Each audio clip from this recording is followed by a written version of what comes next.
చదువుదాం 17వ వచనం. నీతిమంతులు మొదలెట్టగా యెహోవా ఆలకించును, వారి శ్రమలన్నిటిలో నుండి వారిని విడిపించును. విరిగిన హృదయము గలవారికి యెహోవా ఆసన్నుడు, కలిగిన మనస్సు గలవారిని ఆయన రక్షించును. చాలండి, దేవుని స్తోత్రం కలుగును. దేవుడు మన వెనుకలో ఈ వాక్యంను దీవించి ఆశీర్వదించి మనలను సంతృప్తిపరిచి ఆ రొట్టెకు చేరువను చేసి మనల్ని పంపించుగాక. ఆమేన్. దేవునికి స్తోత్రం కలుగుగాక. దేవుని మాట మనం వింటున్నాం. నీతిమంతులు మొరపెట్టగా యెహోవా ఆలకించును. దేవుణ్ణి ఆశ్రయించిన వారికి దేవుడు కొన్ని బహుమానాలు ఇచ్చాడు. దేవుని దగ్గరికి ఎవరు వచ్చినా,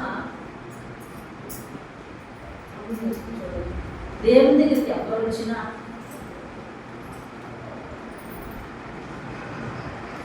దేవుని దగ్గరికి ఎవరు వచ్చినా వారు ఆశీర్వదింపబడతారు, ఖచ్చితంగా దీవించబడతారు. కొంతమంది అయితే వారి ఆశీర్వాదాన్ని వస్తువుల రూపంలో చూపించగలరు. అర్థం చేసుకోండి. అనగా దేవుని దగ్గరికి రాకముందు మా దగ్గర ఏమి ఉండేది కాదు, ఇప్పుడు ఎన్నో ఉన్నాయని చూపిస్తారు. అంటే వాటికి ఒక దృశ్య రూపం ఉంది. దేవుడు చేసిన మేలులకు దృశ్య రూపం ఉంది. ఉదాహరణకు నా జీవితం, నేను ఒక పూట తిండి తినడానికి చాలా వెతుకునే కుటుంబం నాది. చదువు కొనసాగక ప్రతి ఏడాది చదువాగిపోవడమే,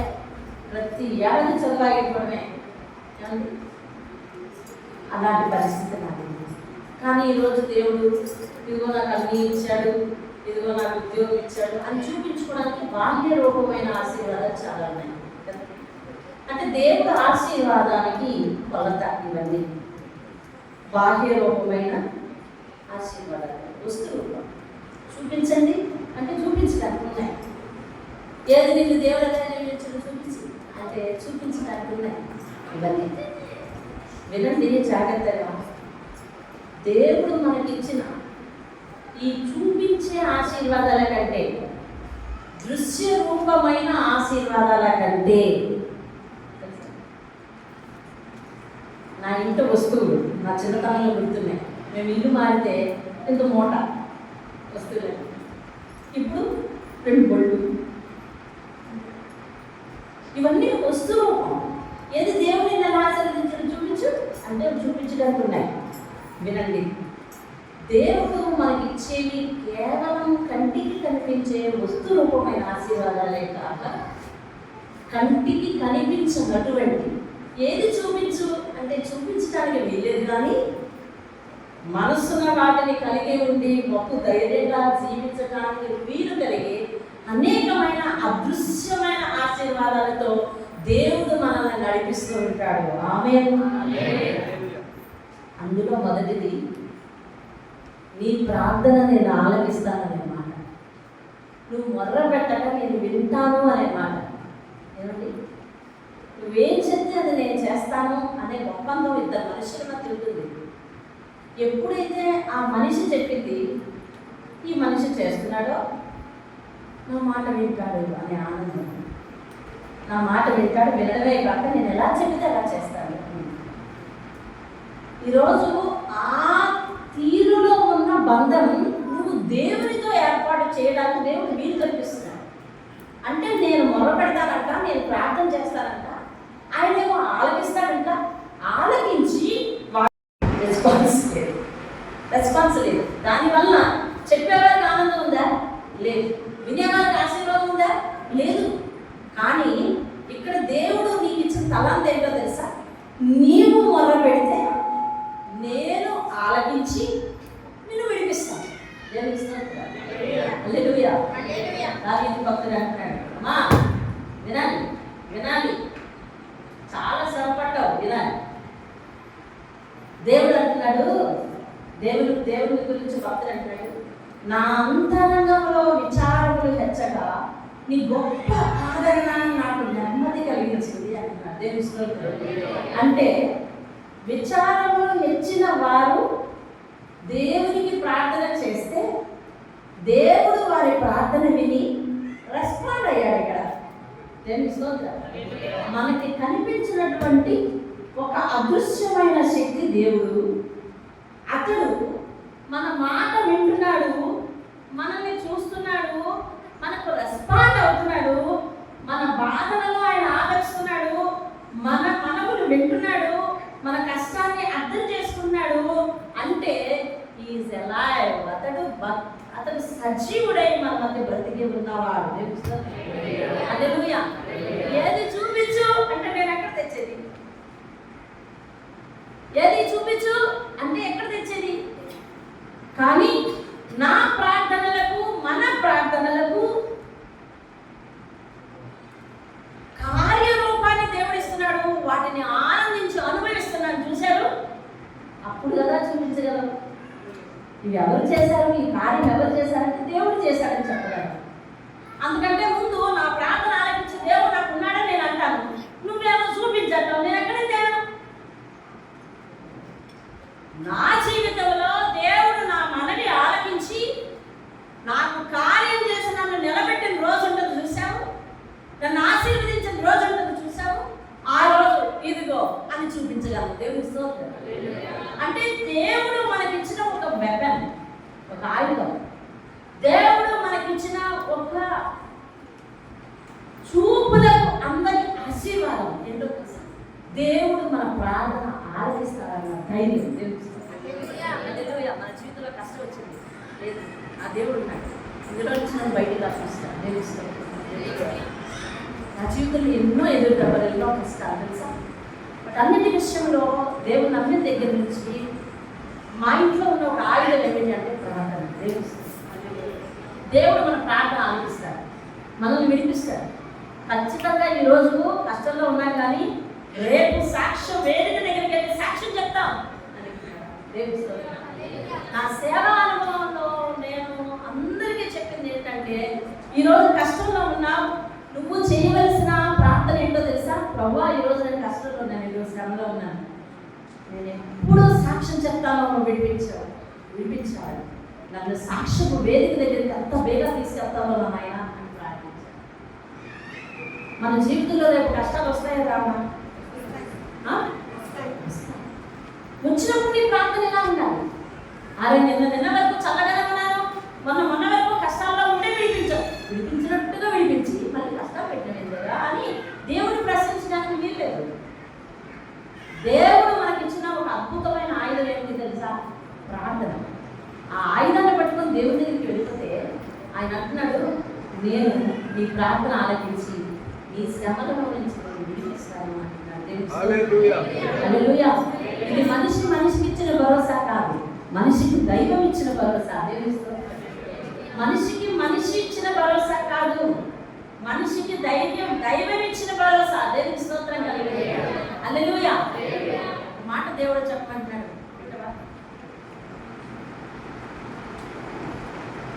నేనేం చెప్పినా మా యజమాని ఆలోచిస్తాడు, నేనేం చెప్పినా నా భర్త ఆలోచిస్తాడు. అలా చేద్దామంటే అలా చేస్తాను. ఈ ఉదాహరణ చెప్తున్నానని నేనే ఇంట్లో రోడ్డు అనుకునేది కనుక అలా కాదు, ఆయనే రోడ్డు. మాతో మా కుటుంబాలతో దగ్గరగా ఉండి సహవాసం చేసేవాళ్ళు తెలిసిందని. కానీ నేనేం చెప్పినా ఆ మాటకు నేను సరే అని అంటే మా ఇద్దరి మధ్య ఏముంది అండర్స్టాండింగ్. నేనంటాను మా ఇద్దరి మధ్య ప్రేమ ఉంది, మా ఇద్దరి మధ్య అన్యోన్యత ఉంది, మా ఇద్దరి మధ్య గౌరవం ఉంది. ఒకరి మాత్రం ఒకరు గౌరవించుకోవాలని దానివల్లే నేను ఇంతవరకు రాగలుగుతున్నాను. అంటే ఒక మనిషి మాట ఒక మనిషి ఆలోచిస్తున్నాడంటే నువ్వు ఇచ్చే సర్టిఫికేట్స్ ఏంటో తెలుసా? నా మాట నేను లెక్క పెట్టాను, నా మాట నేను గౌరవిస్తాను, నా మాట అంటే ఆయనకి గురి, నా మాట అంటే నేను ఏదైనా మనవి చేస్తే ఆయన ప్రేమ అది తీర్చే వరకు ఆయన మాట పెడతాడని ఒక మనిషి విషయంలో సర్టిఫికేట్స్ ఇస్తుంటే, దేవుడు మన మొదలు ఆలకించి మన శ్రమల నుంచి మనల్ని విడిపించాడని, విడిపించిన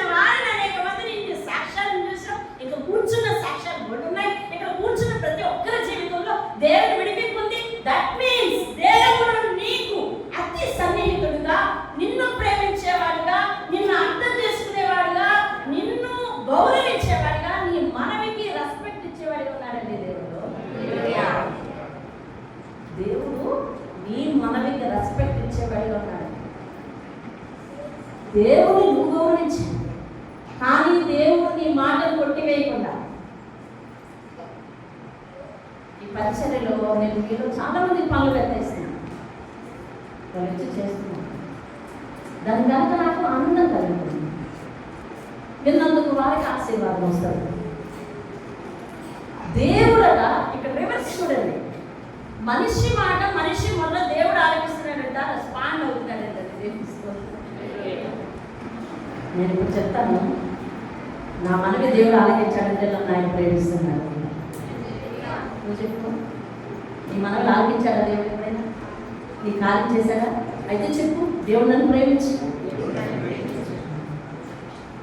నేను మనవి చేసి, ప్రభా నా జీవితాన్ని నువ్వు బయటికి తీసుకురావాలి, ఆశీర్వదించాలి అని అంటే ఆయన నా బాధను అర్థం చేసుకున్నాడు. నీకు ఎప్పుడైనా అలా జరిగిందా? అయితే చెప్పు, దేవుడు నా బాధను అర్థం చేసుకున్నాడు. ప్రభా నాకు ఫలానా కోరిక ఉంది, నాకు ఇలా కావాలని అనుకుంటున్నాను, నీ చిత్తం అయితే నాకు అది దయచేయి ప్రభా అని ప్రార్థించిన వేళల్లో నా మనవి ఆలకించి నాకు దాని విషయంలో జవాబిస్తున్నాడంటే నేనంటే ఆయనకు గౌరవం ఉంది.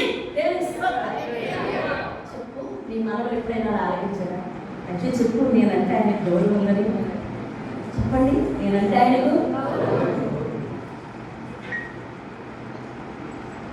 మనుషులు మొదలుపెడితే దేవుడు ఆలకించి వారి శ్రమంలో విడిపిస్తున్నాడు అన్న మాట నాకు తేలిక ఉందా? దీని వెనక దేవుడు మనిషితో పెనవేసుకున్న బంధం ఎందుకో అర్థం చేసుకో. దీని వెనక దేవుడు మనిషితో పెనవేసుకున్న బంధం ఎందుకో అర్థం చేసుకో. నువ్వెక్కడా, దేవుడు ఎక్కడా? నా బ్రతుకు ఎక్కడా, దేవుడు ఎక్కడా? దేవుడితో ఈ బ్రతుకు, ఇలాంటి చిన్న బ్రతుకు ఏది స్నేహం? ఒక పెద్ద వ్యక్తితో స్నేహం నానాటికి అభివృద్ధి చెందాలి అని అంటే ఒక అడుగు ముందుకు వేయాల్సింది ఎవరు? చిన్నవాళ్ళ పెద్దవాళ్ళ? చిన్నవాడు పెద్దవాళ్ళ వయసు అనుకునేది కదా. ఒక పేదవాడు, నేను నా దీనస్థితి చెప్పిన కదా. ఇలాంటి దీనరాలు, ఇలాంటి పేదరాలు, దేవుడితో స్నేహం, ఈ రెండు ఎప్పటికప్పుడు అభివృద్ధి చెందుతూ ఉండాలి అంటే ఒక అడుగు ముందుకు వేయాల్సింది ఎవరు? దేవుడు. దేవుడు చేర్చుకోకపోతే దేవుడి దగ్గర మనం వెళ్ళగలమా? దేవుడు అంగీకరించకపోతే దేవుడి దగ్గర మనం వెళ్ళగలమా? దేవుడు మనల్ని ఒకే చేయకపోతే దేవుడి దగ్గర మనం వెళ్ళగలమా? ఓకే చేయకపోతే మనం వెళ్ళగలమా? వెళ్ళలేం. పెద్దవారితో అనగా గొప్పవారితో, దీనులకు, కింద స్థాయిలో ఉన్న వాళ్ళకి స్నేహం బాగా బలంగా ఉంది అని అంటే అందులో ప్రధాన పాత్ర ఎవరికి ఉందో తెలుసా? గొప్పవారిలో ఉంది. దేవుని స్తోత్రం. గొప్పవారు తెలుసా? ఈరోజు సీఎం, పిఎం, వాళ్ళ బంధువులు, వాళ్ళ ఆత్మలు, ప్రాణ స్నేహితులు ఎంతమంది ఉన్నారు. అంత మాత్రం చేత దయాసులో వాళ్ళకి సీజేది కదా ఉందా? అసందర్భంగా అనేక కార్యక్రమాల్లో దగ్గరకు వెళ్ళిపోయి మాట్లాడే అవకాశం ఉందా? లేదు. కానీ అతను అక్కడ వేదిక మీద ఉండి ఆ సీట్లో ఉండి పిలిస్తే, ఇతడు నా ప్రియ స్నేహితులని చెప్పితే అవకాశం ఉంది. అవును కదా? అంటే పొంతన లేని స్నేహం అది సమస్థాయికి రావాలి అని అంటే నిజంగా దేవుడే ఆ కింద స్థాయికి దిగి మనల్ని అర్థం చేసుకుని మనల్ని తనతో కూడా ఉంచుతున్నాడు కాబట్టి అది సాధ్యం అవుతుందండి. దేవుని అర్థం చేసుకోండి. సరే, ఇప్పుడు మనందరం కూడా దేవుడు మనల్ని ఆలకించాడు, నిన్న కార్యం చేశాడు, అక్కడ నిలబెట్టిన అనేక మంది జీవితాలలో కూడా కార్యం చేశాడు, అద్భుతాలు వివరించుకునే స్థాయికి వచ్చేసాడు. నేను ఇప్పుడు ఆశీర్వదించబడిన స్థితిలో ఉన్నానని నేను చెప్తున్నాను. మీరు కూడా మీలో చాలా మంది అలాగే చెప్తున్నారు. దాని అర్థం దేవునికి ఆశీర్వాదాలు ఇచ్చే దేవునికి, ఆశీర్వాదాలు పొందే నీకు మధ్యలో బంధము బలపడిందన్నమాట. దేవుని స్తోత్రం. హల్లెలూయా. ఏమండి, ఏం జరిగింది? ఆశీర్వాదాలు ఇచ్చే దేవునికి, ఆశీర్వాదం పొందుకునే నీకు, మీ స్థాయిలు వేరైనా కానీ మీ ఇద్దరికి మధ్య ఏం కుదిరింది తెలుసునా అండి? బంధం కుదిరింది. దేవుని స్తోత్రం. హల్లెలూయా. హల్లెలూయా. దేవునికి నీకు బంధం కుదిరింది.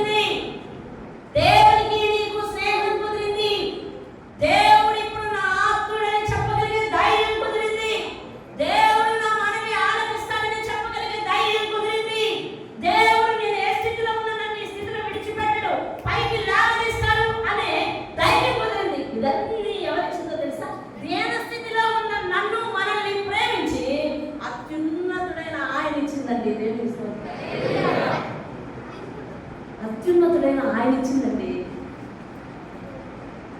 ఆయన ఇవ్వకపోతే మనకి ఎక్కడదండి? దావీదు అంటాడు, నేను నీ మందిరానికి చాలా ఇచ్చాను, నేను నీ మందిరానికి బంగారాన్ని పోగేసి ఇచ్చాను, నేను నీ మందిరానికి వెండి పోగేసి ఇచ్చాను, నేను నీ మందిరానికి చాలా ఇనుము పోగేసి ఇచ్చాను, నేను దాచుకున్న నా సొమ్ము కూడా నీ మందిర నిర్మాణానికి ఇచ్చేశాను అని అంటాడు. ఎంత చేసినను నీవిచ్చిన దాంట్లో నుంచే నీకు ఇచ్చాను అంటున్నాడు.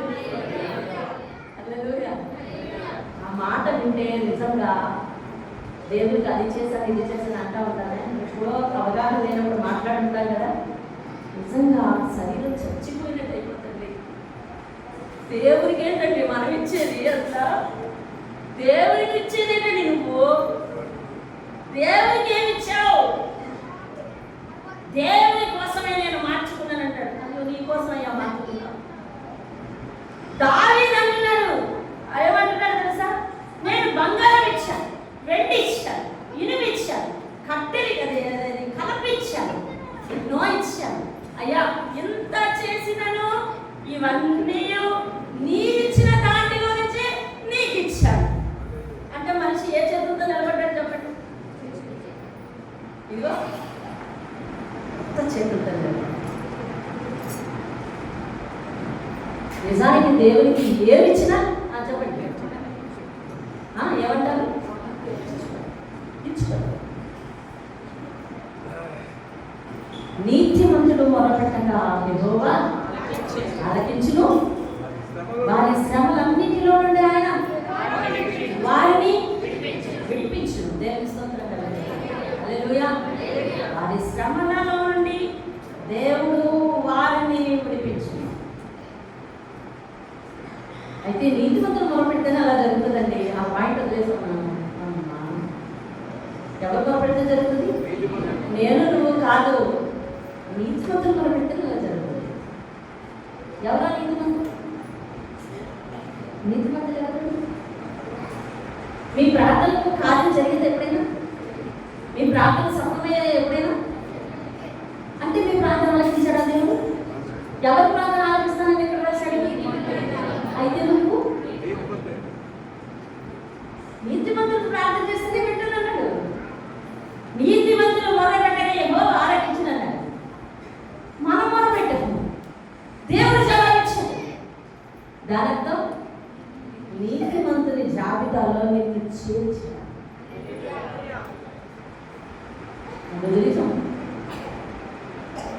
దేవుడు రాయించిన ప్రతి పదం చాలా విలువైనది.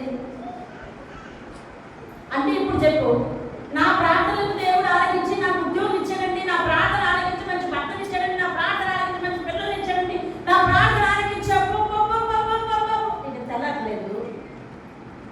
కానీ అమ్మా ఆ నీళ్ళని వివరంగా ఆగు, ఆ కార్యాలని వివరంగా ఆగు, ముందుగా నిన్ను నీతిమంతురాలు చేశాడు. హల్లెలూయా. ఏది ఏది చూపించు అంటే చూపించలేకుందా? ఏది చూపించు అంటే చూపించలేకుందా? నీతిమంతులు మొదలుపెడితే యెహోవా ఆలకిస్తాడు, వారి కష్టాల నుంచి విడిపిస్తాడని చెప్పిన దేవుడు నీ ప్రార్థన ఎందుకు ఆలకించినట్టు, నా ప్రార్థన ఎందుకు ఆలకించినట్టు? అంటే దేవుడు ఫస్ట్ మనలను ఆయన అంగీకరించాడు. ఎలా తెలుసా? తన బిడ్డగా అంగీకరించాడు. దేవునికి స్తోత్రం. హల్లెలూయా. పాపి అయిన మనలను, ముందు అవిధేయులు ఉన్న మనలను రాత్రి చూసినట్టుగా దేవుడు సృష్టించిన సృష్టిని పూజించి దానికే సాగిలపడి వచ్చిన మనలను, సృష్టికర్తను తెలుసుకొని మనలను దేవుడు ఓకే నీ ప్రార్థన అంగీకరిస్తున్నాను అనలే. ఫస్ట్ నిన్ను ప్యూరిఫై చేశాడు. నీతిమంతులు తన కుమారుడిని ఒప్పుకున్నాడు. దేవుని స్తోత్రం కదా. తెలుసా? మనిషిని ఎంత కడిగినా మనిషి మట్టే. అవునా కదా? అవునా కదా?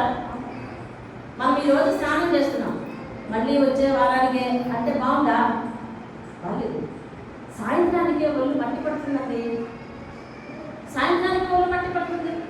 నీ ఎంత కడిగినట్టు మట్టి, నువ్వు ప్యూరిఫై కావడం అవ్వదు. ఏది బయట, లేకపోతే మనసు ఎప్పుడేం ఆలోచిస్తావో, ఎప్పుడు ఏమనుకుంటున్నావో, ఎప్పుడు ఏం గుర్తొస్తుందో నీకు.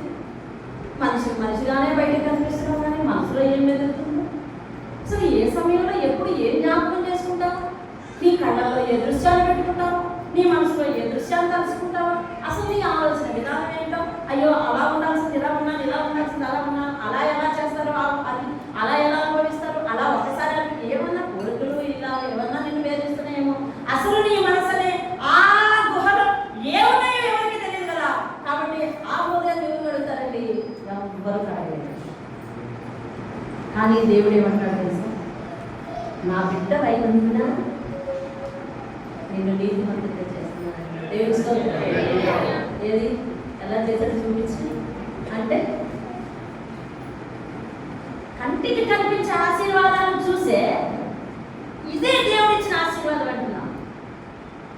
దీనికి వయసు వచ్చా ఇవి ఇవ్వలేదు కాబట్టి దేవుడు నా మొర ఆలకించలేదని సర్టిఫికేట్ చేసే వాళ్ళు కొంతమంది ఉన్నారు.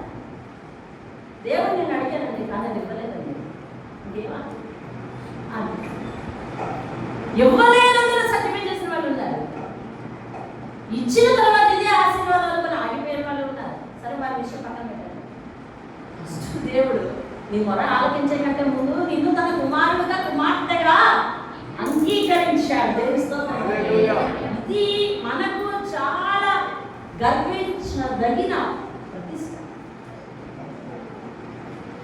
గర్వించదగిన ప్రతిష్ట అండి. దీనికి ఏం వేలిస్తావు చెప్పు? దీనికి ఏం వేలిస్తావు? మన ప్రార్థనలు ఆనందించి మనల్ని ఆదుకునే దేవుడు మన పక్కనే ఉంటే ఏం వేలిస్తావు? అందుకని యోహాను భక్తుడు ఇలా రాస్తున్నాడు. మొదటి యోహాను పత్రిక, మొదటి యోహాను పత్రిక ఆఖరి అధ్యాయం 5వ అధ్యాయం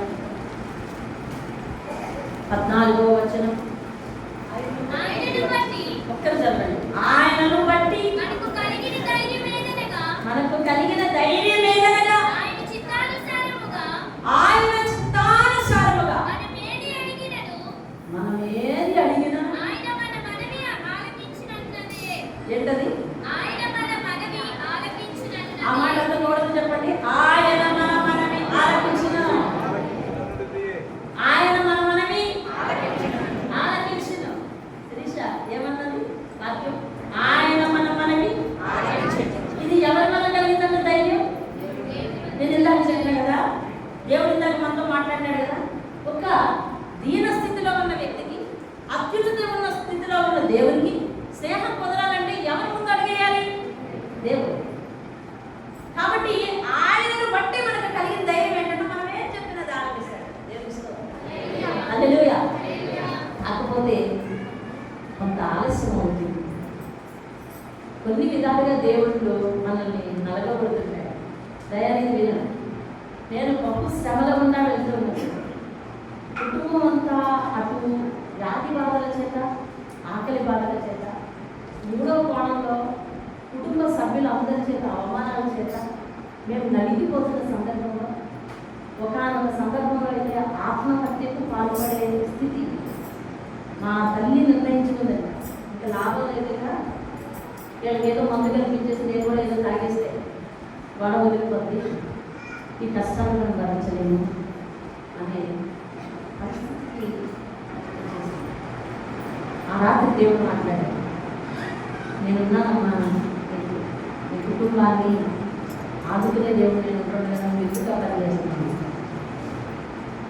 మరి ఆ రాత్రి ఆమె మాకేమి ఇవ్వలేదు, ఆమె కూడా అలా ఆటోజుకుంటున్నాను. ఆ రాత్రి మాకు మా ముగ్గురికి ఇచ్చేసి అప్పటికి నేను ఇంకా కొత్తగా చదువుతున్నాను. నా ఆయుష్ పోయే పరిస్థితులు ఎన్నో నాకు ఎదురయ్యాయి అని దేవుడి నాకు నిలబెట్టాడు. ఆ రాత్రి దేవుడు అమ్మతో మాట్లాడినప్పుడు అమ్మ ఆగింది ఆ ప్రయత్నం నుంచి. అది అలా ఉండగా వింటున్నారా? తర్వాత దేవునిలో ఉన్నప్పుడు ఒకే రోజు ఆశీర్వాదం ఆకాశం చూడబడుతుందండి. దేవునికి కొన్ని స్ట్రాటజీస్ ఉంటాయి. ఎవరైతే అవమానపరిచారో వాళ్ళ ముందు నిన్ను ఆశీర్వదించాలి అని అంటే ఆయన కొంత సమయం తీసుకుంటాను. ఆ సమయంలో నేను చాలా నలిగిపోయాను, చాలా బాధపడ్డాను. నేనుగా మీ ముందు నిలబడి కష్టాలు ఎందుకు నాకు పెట్టామని ప్రశ్నించకూడదురా అని నేను చేతులెత్తి మనం చేసే నేనే ఎన్నోసార్లు ఏ కష్టాలయ్యా ఇవి, మా జీవితంలో దేవుడు మారాడు కానీ కష్టాలు పోలేదు, ఎంతకుముందు ఇంకో దేవుడు ఆయన పోయాడు నువ్వు వచ్చావు, నా కష్టాలు అయితే మారలేదు అని ఇది ప్రార్థన అంటారా లేకపోతే దేవుడికి అటాక్ అంటారా ఏంటో అదొక అజ్ఞానం. దేవుడు మారాడు, ఆయన ఫోటో చూసి మా అమ్మ ఫోటో పెట్టింది, అది ఇప్పటికీ కళ్ళలో నాకు ఎందుకంటే ఎన్నో ఎదురు ప్రశ్నలు వేసాను నేను నాకు ఆ ఫోటో దగ్గరికి. దేవుడు మారాడంటే ఒక ఫోటో పోయింది నీ ఫోటో వచ్చింది అంతే, మా ఇంట్లో మార్పదే నీకేం జరగలేదు అని చెప్పిందండి. చాలాసార్లు ఎందుకు ఇంత లైట్ వస్తున్నావు, ఎందుకు ఇంత బాధ అనిపించలేకపోతున్నావు, శక్తి సరిపోదయ్యా, దేవుడు కదా చంపేస్తే ఒక రోజు చంపేద్దు అని ప్రశ్నించిన క్షణాలుగా ఉన్నాయి. ఈ ప్రశ్నలన్నీ కొంత ఊహ తెలిసి నేనే ఎదుగుతున్నాను కాబట్టి నాకు చాలా ప్రశ్నలు వచ్చాయి. కానీ ఆ ప్రశ్నకి ఏమి దేవుడు అప్పుడు సమాధానం ఇవ్వలేదు.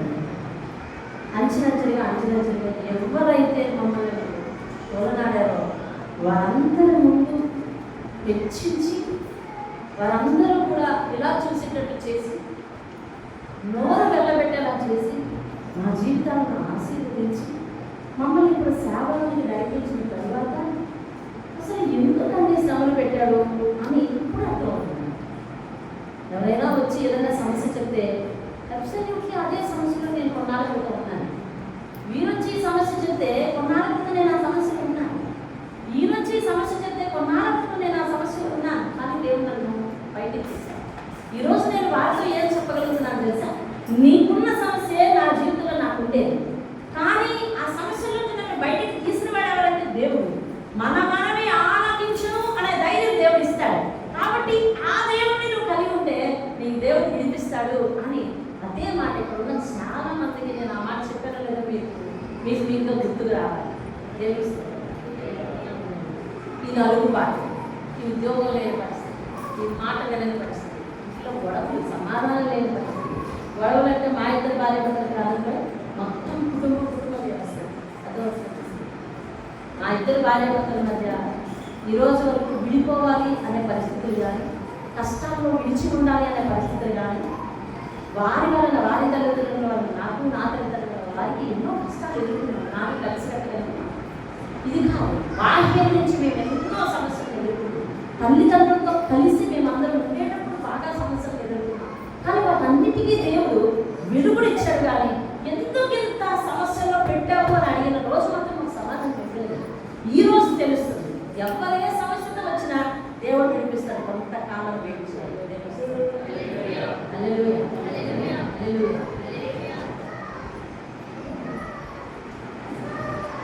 రాత్రి 7:10 అవుతుంది. మనం అనుకున్న టార్గెట్ మనం పిలిచినగా రాలేదు. ఒక పక్క గుండెల్లో పెయిన్ స్టార్ట్ అవుతుంది, బాధ స్టార్ట్ అవుతుంది. మామూలుగా బాగా శారీరకంగా నొప్పి వస్తుంది. ఒక పక్క గుండెలో నొప్పి, ఒక పక్క గుండెలో బాధ. నేను అనుకుంటున్నాను, సరేలే ఒక్కరొచ్చి ఎదురొచ్చిన వాకి చెప్తావా చెప్పవా? దేవుడు అడిగాడు నన్ను, చెప్తా చెప్పవా? ఒక్కడే అన్ని వచ్చారు, మీరు అందరూ మీకు అందరూ సరే ఏం చేయాలి, చెప్పాలా చెప్పవా?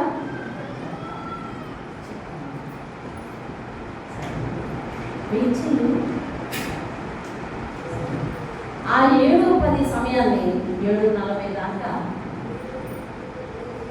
ఈ ఇన్ బిట్వీన్ 20-25 మినిట్స్లో మొత్తం అటు నుంచి వచ్చిన వాళ్ళు ఇంకా అక్కడే ఆగిపోవాలి కానీ వెనక్కి వెళ్ళడానికి చూడలేదు అన్నట్టుగా నిండిపోయాను.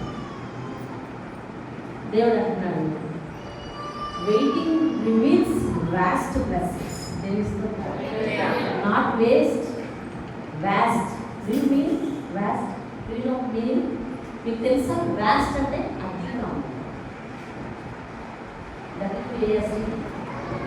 అధికం. Waiting reveals vast blessings. Waiting reveals last blessings. దేవుడు ఆ మాట ఇచ్చాడు. వెయిట్ చేయు, ఆయనను బట్టి మనకు కలిగిన ధైర్యం ఏదనగా ఆయన చిత్తానుసారముగా మనం ఏది అడిగినను మనవి ఆలకించున్నది. దేవుని స్తోత్రం. ఇది ఒక ధైర్యం. ఏది ఆ ధైర్యం ఎలా చూపించు. ఇవి చెప్పండి, కంటికి కనిపించే ఆశీర్వాదాలా, కనిపించని ఆశీర్వాదాలా? అంత రెస్పాండ్ అవుతున్నారు. అవునమ్మా, కనిపించే ఆశీర్వాదం, ఆయన కనిపించిన ఆశీర్వాదం. నా దేవుడు నాకు ఉన్నాడనే ధైర్యం కనిపించిన ఆశీర్వాదం అండి. కనిపించిన ఆశీర్వాదం. దేవుని స్తోత్రం. హల్లెలూయా. బలిపీఠం మీద నిలబడి నేను చెప్తున్నా, మా ఇంటి సామాన్లన్నీ మూటగడి తింటే ఉండేది. అంతే, మా ఇంటి సామాన్లన్నీ మూటగడి తింటే, మా బట్టలు మూట ఉంటా అంతే. మాది ఒక ఎనక కుర్చీ ఉండేది అంతే. ఇంకా అంతకు మించి వీటితో ఎన్ని ఇల్లు అయినా దేశాలకి తిరిగేచ్చండి కదా. అవునా అవునే చంద్రు, ఎన్ని ఇల్లు అయినా ఎన్ని దేశాలైనా తిరిగేచ్చు, అంత ప్రశాంతంగా ఉంటుంది. అయితే నాటికి కూడా బలిపీఠం మీద ఉండి చెప్తున్నాను, నా పిల్లలు ఉన్నారు, అబద్ధం ఆడితే రేపు నన్ను గౌరవించింది. నా కుటుంబ సభ్యులు ఉన్నారు, అబద్ధం ఆడితే రేపు నన్ను గౌరవించారు. అన్నిటికీ మించి నా దేవుడు నన్ను గౌరవిస్తాడని అనుకున్నాను కదా. ఇందాక గౌరవించాడు నా దేవుడు. నా మనకి అలానాది కావాలి అడగలేదు, అలానది కావాలి అని అడగలేదు. దేవుడు నా జీవితంలో ఒకే ఒక కార్యం చేశాడు, అది మొదలుకొని ఆ దేవుని వెనకే నేనున్నాను తప్ప నాకు పలానాది కావాలి అని అడగలేదు. నువ్వు ఉంటే చాలు ఎదరా అన్నాను అంతే. దేవుడి హల్లెలూయా. నువ్వు ఉంటే చాలు. మా అమ్మ ఫోటో పెట్టింది అన్నాను కదా, ఆ ఫోటో దగ్గరికి వెళ్ళి నాకు వచ్చిన ఒక గమనాన్ని బట్టి నాకేమో ఒక వివాహం సెట్ అయింది. వాళ్ళు వచ్చి మా అమ్మతో మా నాన్నగారితో మాట్లాడుతున్నారు, చుట్టుపక్కల అందరితో మాట్లాడుతున్నారు, చుట్టుపక్కల అందరూ మా మీద దయతలుస్తున్నారు. ఎందుకంటే మేము చాలా పేదవాళ్ళం. ఆ గ్రామంలో ఆ వీధిలో చాలా పేదవాళ్ళం. ఎందుకంటే మాకు అన్నీ ఉన్నాయి, కానీ ఏది ఇవ్వనని బంధువులందరూ ముట్ట పెట్టారు. అన్నీ మేము రావన్నారు, నువ్వు చచ్చినా రావన్నారు మా నాన్నగారు. ఇలాంటి పరిస్థితుల్లో మా చుట్టుపక్కల వాళ్ళందరూ అయ్యో అయ్యో అయ్యో అలా చేయొచ్చా, ఆమె ఇలా చేయొచ్చా అని దయదలిచిన వాళ్ళందరూ కూడా ఒక మంచి సంబంధాన్ని తీసుకొచ్చారు. మంచి సంబంధాన్ని తీసుకొచ్చి పెద్ద కూతురు పెళ్లి చేసి నాయన చేసేస్తే మిగతా ఇద్దరికి తర్వాత ఎప్పుడో చూసుకోవచ్చు. వాళ్ళు ఇది వచ్చాక మా పెద్ద చెల్లికి నాకు 5 సంవత్సరాలు గ్యాప్, వాళ్ళు ఇప్పుడు 6 సంవత్సరాలు 7 సంవత్సరాలు పర్వాలేదు. ఈ అమ్మాయిని చేసి పంపించే, ఇంకెంతకంటే మంచి సంబంధం దొరకదు, నువ్వు మేల్కోవాలి, ఇంకా అవసరం అయితే మేము ఖర్చులు పెట్టుకుంటారు, పాపం పెళ్లి చేస్తున్నారు.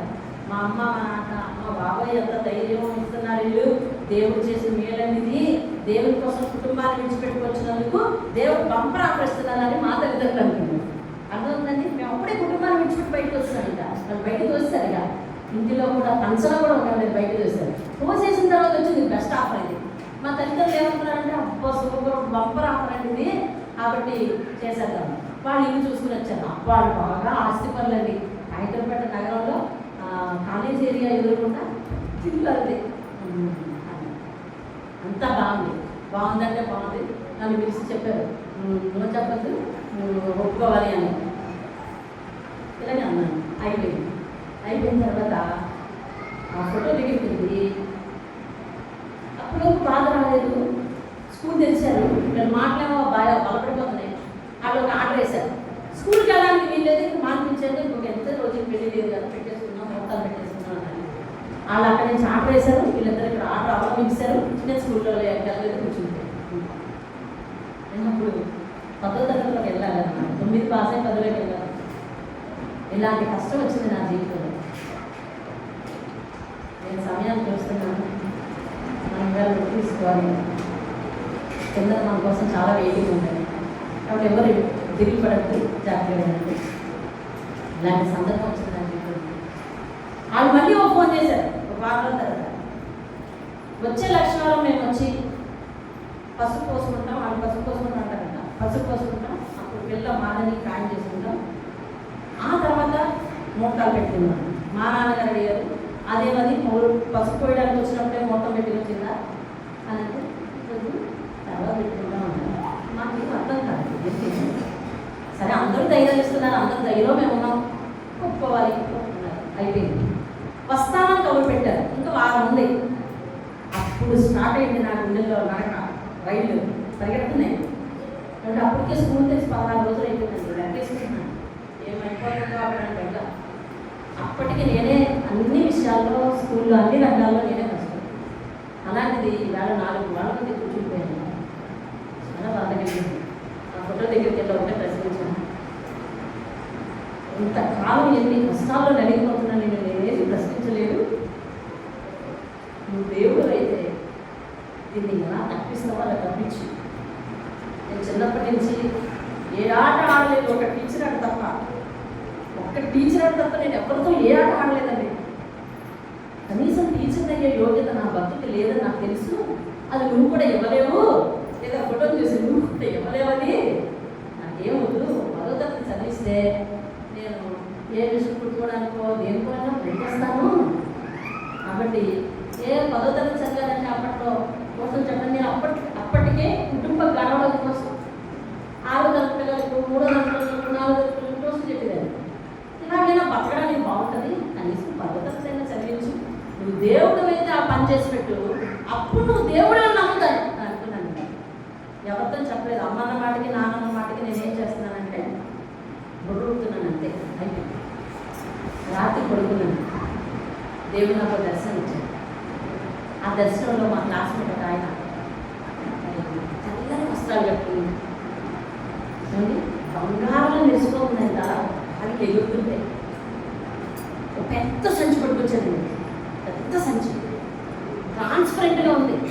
అందులో చిన్న పుస్తకం, మన నోట్స్ అట్టుకుంటే దాన్ని పట్టుకోండి అంట. నోట్స్ పట్టుకొని వచ్చాను. వచ్చేసరికి నేనేమైందంటే నా పరిస్థితి ఏమైందని తెలుసా, నాకు పెళ్లి చేసిన భర్త చనిపోయాడంట. కళ పెళ్లి చేసిన భర్త చనిపోయాడు.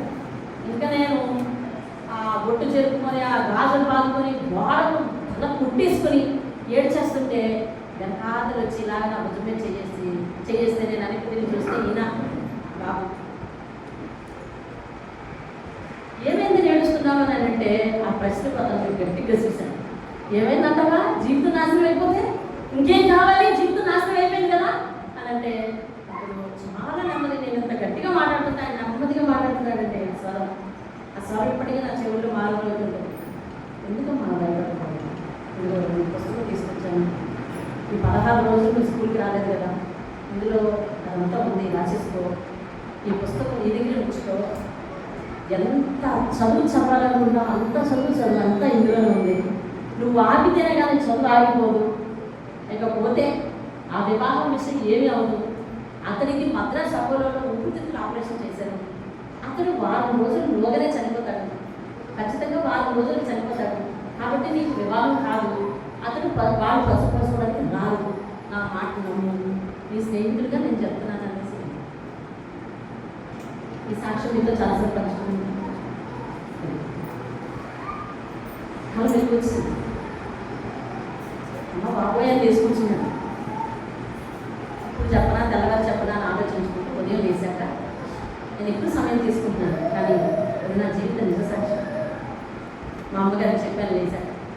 మా అమ్మ చెప్పినంతసేపు అని అన్నీ ఊపట్టి చివరిలో ఉంది, పద్మ నువ్వు ఎంత తెలివేందని అయిపోవాలి అనుకోలేదు, చాలా కట్టుగా బాగా లేవున్నా అండి. ఇంత తెలివేందని అయిపోయి అనుకోలేదు, చాలా కట్టుగా చాలా బాగా లేవమ్మా అంది. పని కాలేదనుకున్నాను. అదే తప్ప దేవుడే కదా అనుకున్నాను. మేము ఆ దేవుడికి సాయంత్రం రాని రాత్రి కొడుకున్నాను ఇలా అనుకున్నాను. ఇలా అయింది. దేవుడు ఇచ్చిన కళను కూడా నేను నమ్మకపోతే ఎలా ఉన్నానంటే లేదు నా పరిస్థితులు ఆలోచించుకుని దేవుడు వాడు 1 వారం రోజుల్లో ఉంటే నువ్వు ఇప్పుడేమన్నా అన్నా అంటే పరుగు పోతుంది అని మా నాన్నగారు టీ పట్టుకెళ్ళమంటే అక్కడ పట్టుకెళ్ళి నాన్న ఇలా ఆలోచింది అని చెప్పాను. వెంటనే మా నాన్న కళ్ళ మీద పెట్టుకుని విష్ణు మీద చేసి, అమ్మా నేను వృత్తి నేర్చుకున్న దగ్గర నుంచి దీని మీద బ్రతుకుతున్నాను, నేను దీని మీద ప్రమాణం చేసి చెప్తున్నాను, నేను నీకు పెళ్లి చేయలేదు. దీని మీద ప్రమాణం చేసి చెప్తున్నాను, నేను నీకు పెళ్లి చేయను, నేను వెళ్ళి అంతా చెప్పేస్తాను. ఎప్పుడు చెప్తున్నానా అన్నాను. ఈవేళ వెళ్ళి చెప్తాను అని చెప్పేసి నేను టీ తాగేసి తలుపులు క్లోజ్ చేసేసి వెళ్ళిపోయినా. ఇంటికి కూడా రాలేదు. వెళ్ళి వాళ్ళతో చెప్పడానికి వెళ్ళేసరికి ఆ పెళ్ళికొడుకు తీరు నేల కూర్చుని అన్ని మూటలు తీసుకుంటాడు. ఆలోచన చేస్తాను.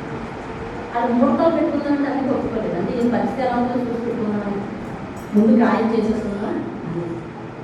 అర్థమైందా? మా నాన్నగారిని చూశాను నేను. వేసిపోయి లోపలికి తప్పేసుకున్నాను. ఎంత వస్తాడంటే తల్లిదండ్రులతో మాట్లాడుతున్నాను సేపు కూడా ఆయన రాలేదు బయటకు. అంటే ఆయన రాయాల్సింది అక్కడ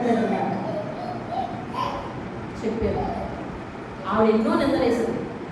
ఆడపిల్లలు తిరగబడే ఆడపిల్లలు పెంచారనమాట. మీ పెంపకం ఇలాంటిదనమాట. రేపొద్దున నువ్వు కూడా చదువుతానంటది, రేపొద్దున ఇంకా నువ్వు చెప్పిన పెళ్లి చేసుకున్నది. అమ్మ ఏమంటాన్ని, అమ్మ ఏమంటాన్ని, దయచేసి మాది తప్పు అనుకుంటున్నాను, ఒప్పుకుంటున్నాను, నేను పెళ్లి చేయలేను, మా అమ్మాయి ఇష్టం లేదు, అంటే మా అమ్మాయి చదువుకుంటాను, చదివిస్తామని కూడా భరోసా ఇచ్చాను. ఈ ఆస్తికి ఆమె వారసురాలు చదివిస్తామని కదా మా నాన్న వచ్చారు. అంతేనండి. మా ఇంటికి వచ్చినంటే మా నాన్న మా అమ్మకు చెప్పారు. చెప్పినంటనే మా అమ్మ ఇంకా నువ్వైనా ఉండే ఇంట్లో నేనైనా ఉంటాననే స్థితికి వచ్చేసింది మా అమ్మ. నేను మాత్రం ఒకటే చూస్తున్నాను, ఏం చేయబోతున్నావు అనేసి. ఆఖరికి నాకు కళ వచ్చింది. బుధవారం లక్షవారం అనుకుంటా. వాళ్ళు శుక్రవారం, ఎగ్జాక్ట్గా శుక్రవారం మన ఇంటికి రావాలి. కరెక్ట్గా లక్షవారంలో జరుగుతుంది. ఇంతమంది మా పైన దయ చూపించిన ఎవ్వరూ చెప్పలేదు. అతనికి మధ్య సపోర్ట్లో ఆపరేషన్ అయింది. హాస్పిటల్తో సహా పేరు చెప్పాడు నా మీద. ఒక్క రోజు కూడా శృతి మించిపోకుండా, నా సాక్ష్యం మారిపోకుండా, నా బ్రతుకులో మచ్చ రాకుండా నా దేవుడు అన్నాడు. ఏ జ్యోతిష్కుడి దగ్గరికి వెళ్తే ఇంత ఖచ్చితంగా జరుగుతుందండి? ఏ జ్యోతిష్కుడి దగ్గరికి వెళ్తే ఇంత ఖచ్చితంగా జరుగుతుంది? ఏ జాతకాలు ఇలా పనిచేస్తాయి?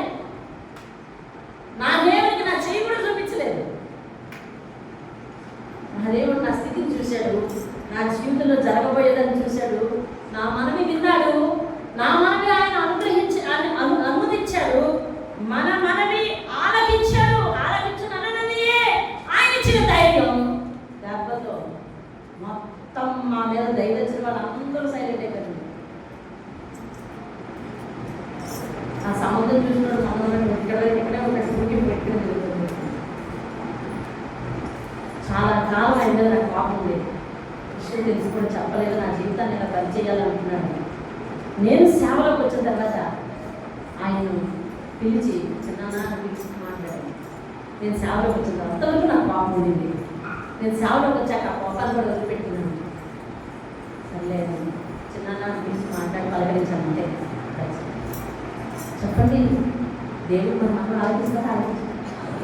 అజ్ఞానంతో చేసిన ప్రార్థన ఆలోచిస్తే కానీ పెంచడానికి మన బ్రతుకును ఆయన సుదీర్ఘంగా చూడగలుగుతున్నాడు. రేపేం జరుగుతుందో నీకు తెలియదు, కానీ ఈ భవిష్యత్తులో నువ్వేం అవ్వబోతున్నావు ఆయనకు తెలుసు. అందుకేనండి ఆయన పాదాలు పట్టుకొని ఆయనతో చక్కని పడబడుతుందా దేవుడు. ఇంతగా దేవుడు సాయం చేస్తాడని, ఇంతగా దేవుడు నాతో ఉంటాడని, ఇంతగా దేవుడు నాకు ప్రతి కార్యాన్ని జరిగిస్తున్నాడని, ఏమండి ఎన్నికలేని నన్ను ఇంతగా తీసుకొచ్చి ఇంతగా ఇన్ని గొప్ప కార్యాలు జరిగిస్తున్నాడని, మా కుటుంబాన్ని ఇలా చేశాడని అన్నీ తెలుసుని కూడా ప్రతి కార్యానికి కూడా నేను భయపడుతున్నాను. మొన్నైతే చాలా భయపడుతూ ఆ వచ్చిన నొప్పికి చాలా విపరీతంగా బాధపడుతున్నాను. బాధపడి ఈ సమయంలో బైబిల్ దగ్గరికి మనం పోవాలని చెప్పి బైబిల్ తీసుకుని ఇలా తీసినట్టునే యెహోషువ గ్రంథం 1వ అధ్యాయం 9వ వచనంలో దేవుడు మాట్లాడుతున్నాడు. నేను నీకు ఆజ్ఞ ఇచ్చిన్నాను కదా, నీకు సహాయం చేయడానికి దిగులు పడకు, భయపడకు, నిబ్బరం కలిగి ధైర్యంగా ఉండు, నేను నీకు ముందుగా పోవచ్చు, నీకు తోడై ఉంటానని వాగ్దానం చేశాను. ధైర్యం వచ్చింది.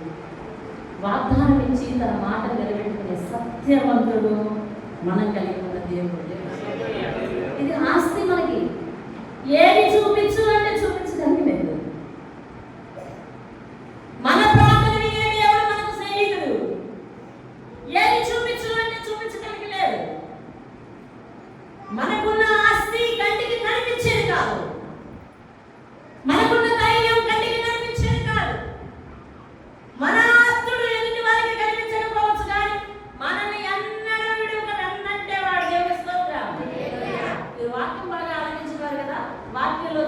దేవుడు ఎక్కడ ఉంటాడంట?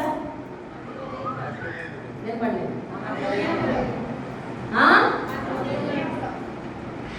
హృదయంలో ఉంటాడు కదా. ఎక్కడ ఉంటాడు? చేయి చూపించారు కదా.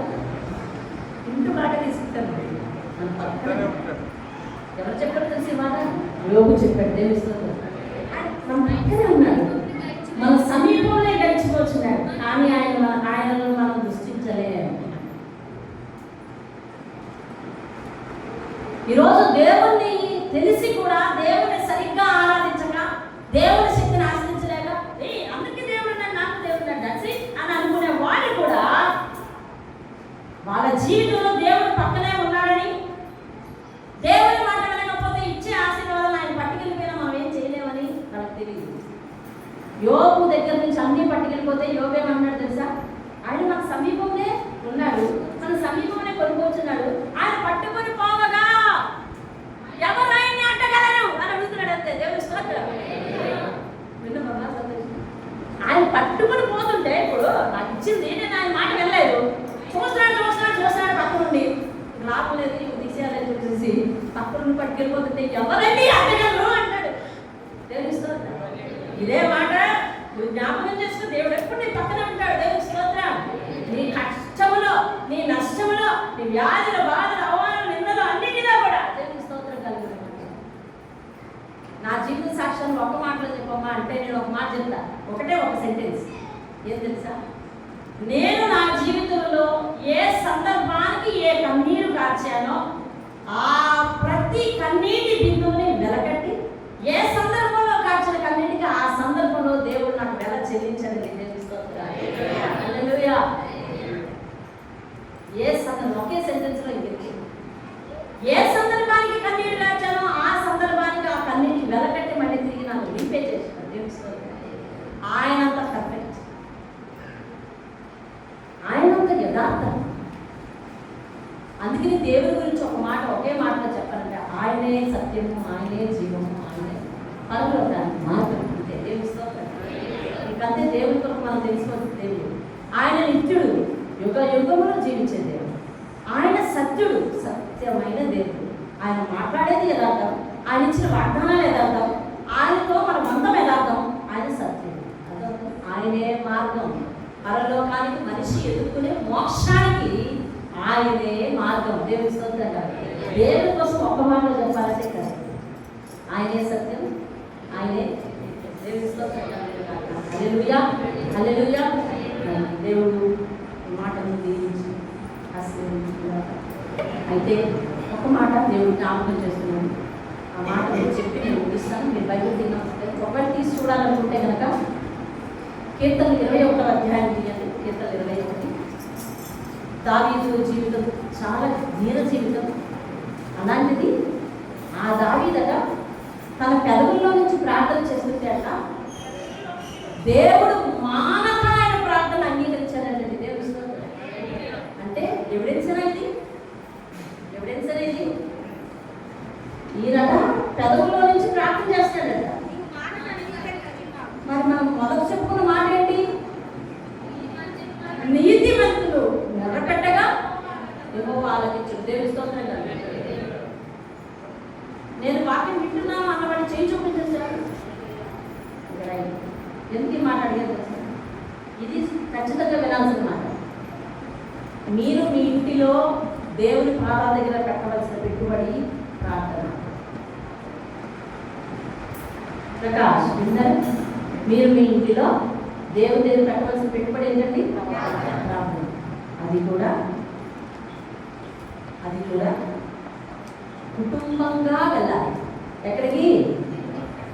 నీ ఇంటిలో దేవుని సన్నిధి. దేవుని స్తోత్రం. నీ ఇంటిలో ఒక హాల్లోనో లేకపోతే ఒక వరండాలోనో ఎక్కడో దగ్గర ప్రార్థనా స్థలంగా ఏర్పాటు చేసుకోవాలి. అక్కడికి వెళ్ళి తిను, అక్కడికి వెళ్ళకూడదు, కానీ అక్కడ ప్రార్థన చేసుకుంటున్నానని ఏర్పాటు చేసుకోవాలి. దినదినము ఆ ప్రార్థన మందిర ప్రవేశం చేస్తూ ఉండాలి. దినదినము ఏం చేయాలండి? ఆ ప్రార్థన మందిరంలో అంటే ప్రార్థన స్థలంలో ప్రవేశం చేస్తూ ఉండాలి. ఈ మందిరం ఓపెన్ చేసాము, ఆగస్టు 31 ఓపెన్ చేసామని మళ్ళీ 31 వచ్చేసరికి సంబరాలు చేసుకుంటున్నాం. ఏడాదికి జ్ఞాపకం దినము నీ జీవితంలో నువ్వు ఎక్కడ పని చేస్తే అక్కడ చిన్న ప్రదేశం చూసుకొని ఇదే నా ప్రార్థన చేసే ప్రదేశం అని అనుకుని దినము అందులోనే నువ్వు ప్రవేశం చేస్తూ ఉండాలి. ఉండాలండి దేవుని హల్లెలూయా. నీ మనవి ఆయన ఆలోచిస్తాడు, నీ మనవి ఆలోచిస్తాడు. దావీదన్న ప్రార్థన చేశాడు, ఆయన మొరపెడితే దేవుడు ఆలోచిస్తానన్నదానికి ఎవిడెన్స్. ఆయన ఏమని అడిగాడంటే తెలుసా? దావీదు దేవుడిని చదువు ఏమని అడిగాడమ్మా?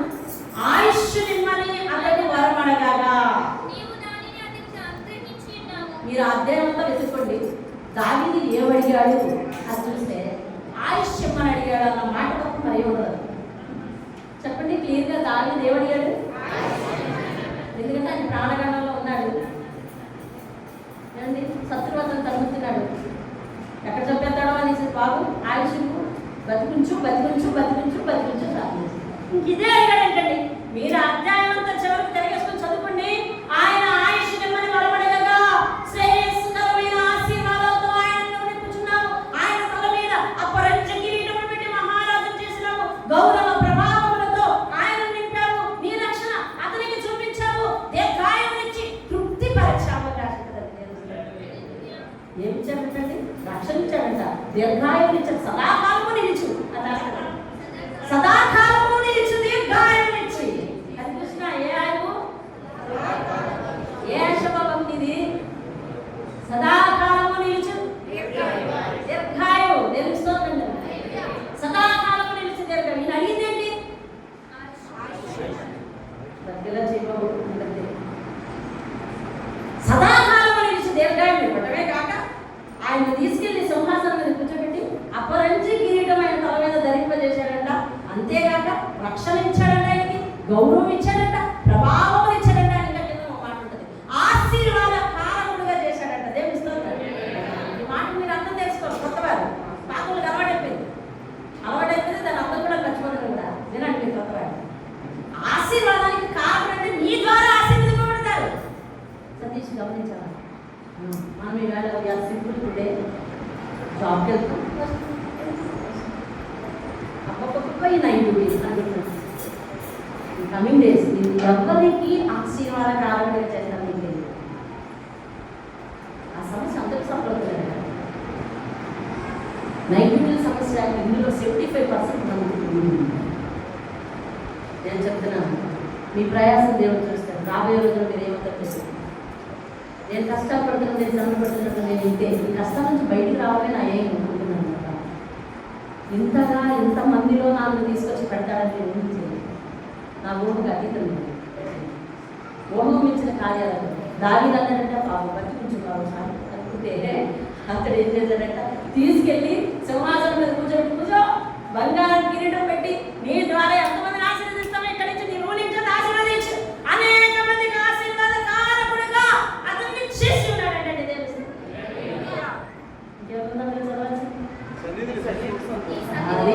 అది అసలు విషయం. నీ చేతితో ఎంతమందిని ఆశీర్వదిస్తావో, ఎంతమందికి మేలు చేస్తావో, ఎంతమందికి ఉపాయం చేస్తావో, ఎంతమందికి ఉపకారం చేస్తావో చూసుకో. నీ ద్వారా అనేక మంది ఆశీర్వదింపబడతారు. దావీదా సింపుల్గా నన్ను బతికించు అన్నది అని దేవుడు దీవించేస్తే దావీదు అన్ని ఆశీర్వాదాలు పొందుకుని మళ్ళీ ఎక్కడికి వచ్చాడని తెలుసండి? నీ సన్నిధిని సంతోషంతో అతను ఉల్లసింపజేస్తున్నాము. దేవుని స్తోత్రం. హల్లెలూయా. తిరిగి మళ్ళీ ఎక్కడ తీసుకొచ్చాడండి? వినండి, దావీదుకి ఇన్ని ఆశీర్వాదాలుగా రావడానికి గల కారణం అతడు అతని కుటుంబంతో ప్రార్థన చేస్తారు. దేవుని స్తోత్రం. అయ్యా నీ సన్నిధిని నా కుటుంబం నిత్యము ఉండాలి అని ప్రార్థించిన వాడు కుటుంబాన్ని పెట్టుకోవడం ప్రార్థన. మీలో చాలా మంది మీ ఇళ్లలో వ్యక్తిగత ప్రార్థనలే చేస్తారు. మీకెలా తెలుసు? అలా చెప్తారు కదా అనిపించారండి. ఏమో దేవుడు అలా అన్నాడు అనేసి. మీలో చాలా మంది ఒక్కరే ప్రార్థన చేస్తారు. కుటుంబంతో ప్రార్థన చేయడానికి వాళ్ళతో టైం ఏమి కుదరదు. వాళ్ళని పెట్టుకోవడం మీకు ఇబ్బంది. అలా కాదు. కుటుంబంలో ఇద్దరుంటే ఇద్దరు, ముగ్గురుంటే ముగ్గురు. దేవుడికి భార్యని ఇచ్చాడు కదా, దేవుడికి భర్తలు ఇచ్చాడు కదా, దేవుడు పిల్లల్ని ఇచ్చాడు కదా. మరి ఏంటి? నువ్వు ప్రార్థనలో కూర్చున్నప్పుడు నీతో పాటే ఉండాలి. నువ్వు ప్రార్థనలో కూర్చున్నప్పుడు నీతో పాటే ఉండాలి. నువ్వు కంచంలో అన్నం పెట్టుకున్నప్పుడు నిజమైన తండ్రి అయితే చిన్నోడు తిన్నాడా అని వీళ్ళు, పెద్దోడు తిన్నాడా అని వీళ్ళు అంటావే ప్రార్థన దగ్గర కుటుంబం వద్దు. ప్రార్థనకు ఒక్కడే కూర్చుంటావు, నువ్వు ఒక్కదానే కూర్చుంటావు. ప్రార్థనలో మన కుటుంబం ఉండాలి. దేవుని స్తోత్రం. రాబోయే రోజుల్లో ఆశీర్వదింపబడాల్సింది కుటుంబం. వాళ్ళు ఆశీర్వదింపబడితే నువ్వు బాగుంటావు. ఇప్పుడు నేను ఎంత గట్టిగా వచ్చిందంటే రోజు కాళ్ళు చేయాలి, ఎంత పడింది అనుకోండి, ఎవరు చూడాలి? ఎవరు చూడాలి? నా కుటుంబం చూడాలి, నా పిల్లలు చూడాలి. నువ్వు వద్దు నేను చేస్తాను, నేను ప్రార్థన చేస్తాను, నువ్వు వద్దు నేను చేస్తాను, నేను ప్రార్థన చేస్తానంటే అంతే తెలుస్తుంది. మనం దించుకోవాలి. కాబట్టి రుచికరమైన భోజనం చేసేటప్పుడు ఆడు తిన్నాడా, ఏడు తిన్నాడా, నువ్వు తిన్నావా అని అడిగే మీరు ప్రార్థించేటప్పుడు మనందరం ప్రార్థన చేయాలి. రండి, మనందరం ప్రార్థన చేయాలి. రండి. వాళ్ళకి వచ్చి రాని ప్రార్థనలు ప్రార్థన చేయకపోతే పర్లేదు, వాళ్ళందరి తరపు నువ్వే చేయి, కానీ నీతో పాటు కూర్చోబెట్టు. మనం ఈ పొరపాటు చేయొద్దు ఎవరు. కుటుంబ ప్రార్థన లేకుండా ఉండదు ఎవరు. కుటుంబ ప్రార్థన పేరు చెప్పి ఇంటిలోనే ప్రార్థన చేయమన్నాను, ఇంటిలోనే చేస్తున్నానని చెప్పి ఇంటిలో మనుషుల్ని దగ్గర కూర్చోబెట్టుకోకుండా ప్రార్థన చేయొద్దు ఎవరు. అయితే వాళ్ళు ఎవరు రాకపోతే నన్ను ఏం చేయమంటారు? అప్పు చేసుకుంటారు. అందరినీ పిలుచుకోవాలి, అందరినీ కూర్చోబెట్టుకోవాలి. ఎవరు లేకపోతేనండి ఇక్కడే కూర్చుంటాడు. కుటుంబం లేని వాడు ఒక్కడే కూర్చుంటాడు, కుటుంబంలో అందరూ పోయిన వారు ఒక్కడే కూర్చుంటారు, కుటుంబంలో అందరూ లేని వాడు ఒక్కడే కూర్చుంటారు, కుటుంబంలో మనిషి దూరంగా ఉన్నవాడు ఒకరు కూర్చుంటారు. వద్దు వద్దు, దేవుడు మనల్ని ప్రేమించి మన కుటుంబాన్ని, మన భర్తని, మన భార్యని దగ్గర పెట్టినప్పుడు వాళ్ళ దగ్గర కూర్చోబెట్టి నీకు రాదు కదమ్మా, వాళ్ళు నువ్వు ఏకీపించండి. అలా తండ్రి అవును ప్రభా అంటే అవును చాలు అని నేర్చుకోవాలి.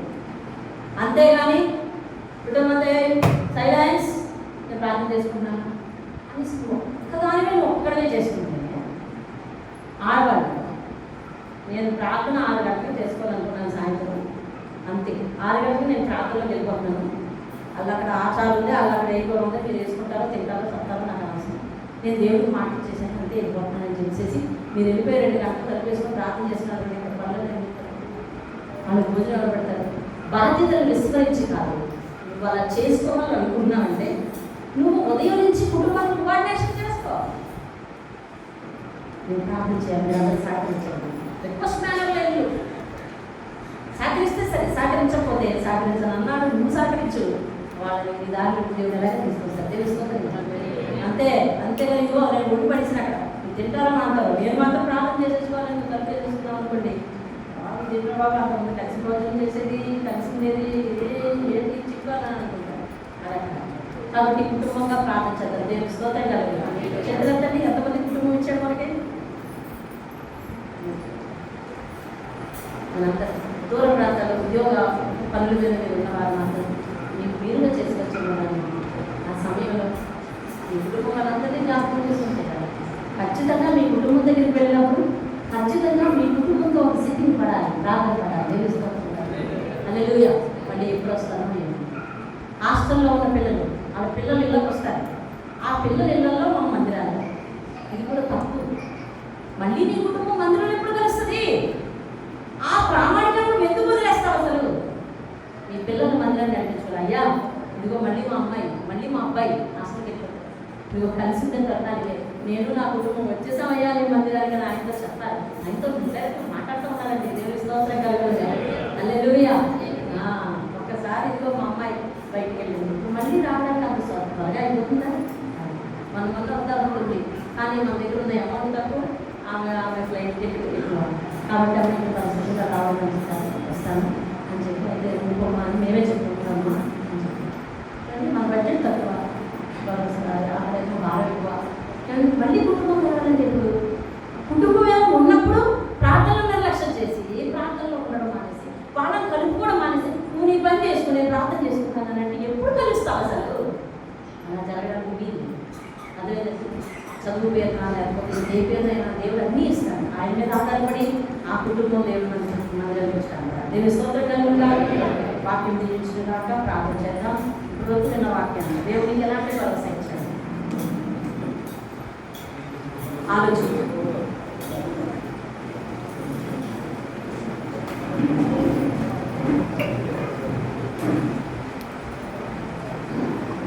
పక్కన తీసేటప్పుడు సౌండ్ లేకుండా జాగ్రత్తగా నిశ్శబ్దంగా ఇంకా ప్రార్థన ముగిసుకోవాలి. ప్రార్థన కంప్లీట్ అయిన తర్వాత కూడా మైండ్ ఆపద్దు, కుర్చీలు బడబడ ఎత్తద్దు. పరిచయం చేసేవాడు వెనక్కి ఆలోచించు. నీతిమంతులు మొరపెట్టగా యెహోవా ఆలకించి వారి శ్రమలను విడిపించి ఆయన వారిని విడిపించు. ఆయనను బట్టి మనకు కలిగిన ధైర్యం ఏదనగా ఆయన చిత్తానుసారంగా మనం ఏది అడిగినా మనం పొందుకుంటాము అన్నదియే. దేవుడు నీకు కనిపించని ఆశీర్వాదాలు నీకు ఇచ్చాడు. దేవుడి దగ్గర నువ్వు కనిపించిన సమర్పణ కూడా కలిగి ఉండాలండి.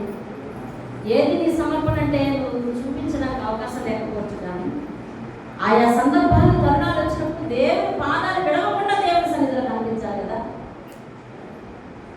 దేవుడు ఇచ్చిన ప్రార్థనా ఫలితానికి దేవునికి కనిపించిన అర్పణ పెట్టగలగాలి కదండి.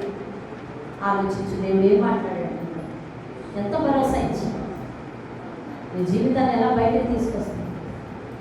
ఒక చేతగాని సరిగ్గా ప్రార్థన విధానం వారి ప్రార్థన ఎలా అనిపించాడు, చీకట్లో పోకుండా మన జీవితాన్ని ఎలా బయటకు తీసుకురాడు, రానున్న జీవితాన్ని ఆయన చూసి ఎలా మనకు విడుదల ఇవ్వగలడు,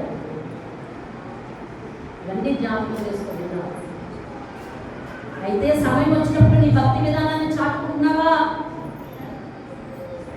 మానవ నీ పెదవుల నుండి ప్రార్థన చేసే కుటుంబంగా ఆయన సన్నిధిలో కనిపించే సమర్పణ నీకుందా?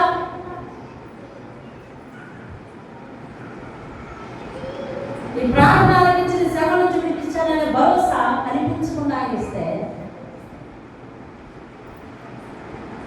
ఎలా జరిగితే అలా జరుగుతుంది, నేను ఎలాగే ఉంటాను అనే స్థితిలో ఉండకూడదు. నీ సమర్పణ కూడా ఏది చూపించు అంటే చూపించలేకపోవచ్చు, కానీ సమయం వచ్చినప్పుడు చర్యలను బట్టి వ్యక్తపరచాలి.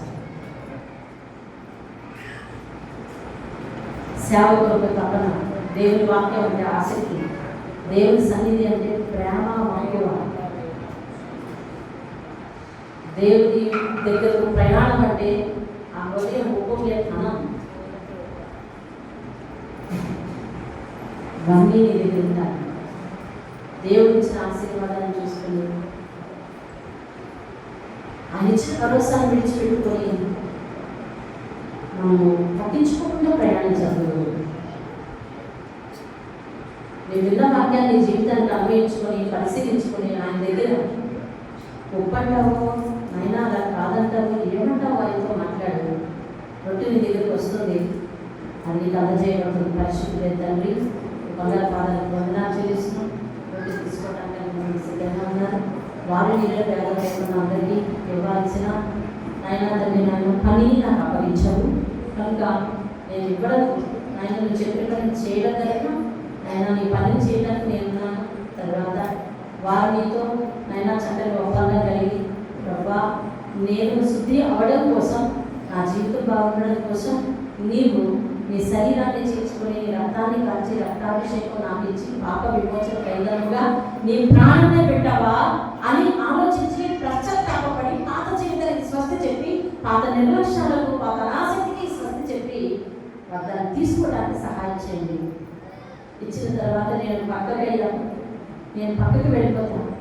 నీవు ఆయన, నీవు ఆమె, నీవు వారు మాట్లాడండి. వారి హృదయంలో పరివర్తన తీసుకురండి.